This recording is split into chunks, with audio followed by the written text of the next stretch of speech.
amei a Jacó, aborreci de Esaú.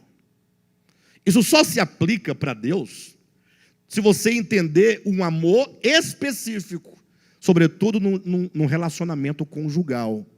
Por exemplo, o Cadmo amou a Nayana, nesse aspecto do eros. Consequentemente, ainda que não seja, ele agora tem que aborrecer todas as demais mulheres.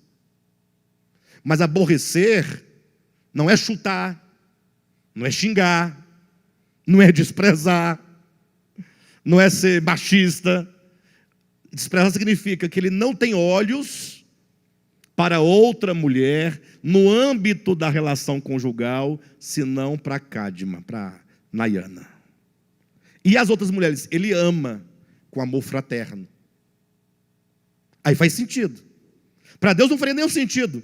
Ele ama o eleito e aborrece e odeia o outro, que não é eleito. Ora, mas Deus é luz, nele não há treva nenhuma.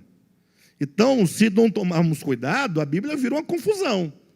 Não é? Então, a primeira bênção de que nós vimos aqui, nós tratamos, quer dizer, é a bênção desse amor eletivo, da eleição, da predestinação. Então, Paulo está dirigindo essa carta, sobretudo a esses eleitos, como querendo que eles compreendam que você faz parte de um projeto e de um plano divino que começou na eternidade passada. Não somente de um plano geral para a humanidade, mas sobretudo de um plano específico. O Senhor conta com você, para que você seja, se você se entende enquanto noiva de Cristo, entenda noiva enquanto aquela que foi gerada para estar ao seu lado e ser a sua auxiliadora. Essa é a revelação bíblica. Lembra de Gênesis? Deus cria o homem, ele cria a mulher para ser o quê? A sua auxiliadora. Transferindo para a revelação, porque Gênesis capítulo 1 e 2 não quer falar de casamento humano, ele está ali para poder falar dessa relação profética entre Cristo e os seus eleitos, porque Paulo, falando Gênesis capítulo 2, ele diz: por isso está escrito, deixará o homem a seu pai e sua mãe, e se unirá à sua mulher, e se tornarão os dois uma só carne. Então ele cita diretamente Gênesis. Em seguida ele diz: grande é esse mistério. Eu falei: Paulo, é mistério. Você cita Gênesis capítulo 2, versículo 28, né, salvo engano, 20 ali em diante.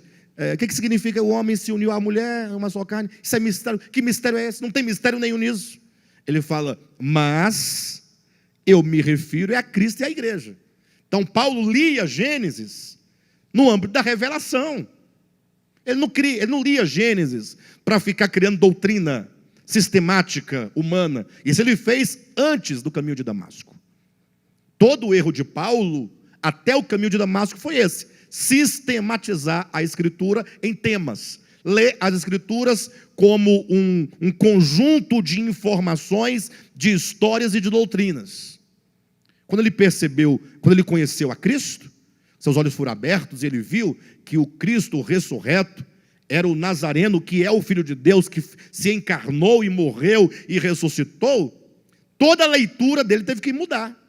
Paulo teve uma ruptura de entendimento, e foi ruptura de fato e de verdade, porque agora ele tinha que ler toda a Bíblia hebraica a partir de Cristo. Porque até então, lendo a Bíblia pela Bíblia, Cristo não fazia nenhum sentido para Saulo de Tarso. E Saulo de Tarso não era nem um crente do DEVAP, nem da Assembleia de Deus, nem da Batista, nem presbiteriano, nem da IURD. Por que eu citei todos esses? Porque nós não somos estudiosos, como Saulo era estudioso. Saulo, ele tinha o domínio das letras hebraicas. E nós, por mais que sejamos estudiosos, não nos aproximamos nem às sandálias de Saulo, quanto à sua dedicação aos estudos das Escrituras. Até pela cultura dele, que era uma cultura, porque o povo de Israel era uma nação teocrática. Então, tudo que se estudava na escola, primeira série, segunda, terceira, era tudo relacionado à lei e os profetas. A economia estava vinculada à lei e os profetas. Tudo que dizia respeito à nação tinha a lei e os profetas como fundamento. Então, é outra história. Então, quando Saulo de Tarso viu Cristo, falou: eu tenho que agora... Eu não entendi nada. da Bíblia hebraica, nada. A leitura da Escritura pela Escritura só levou os judeus a crucificar o Messias e levou Saulo a perseguir os cristãos. Quando qualquer um deles, a exemplo de Saulo, tem os olhos abertos para ver o Cristo, é o que está lá em 2 Coríntios 3:16.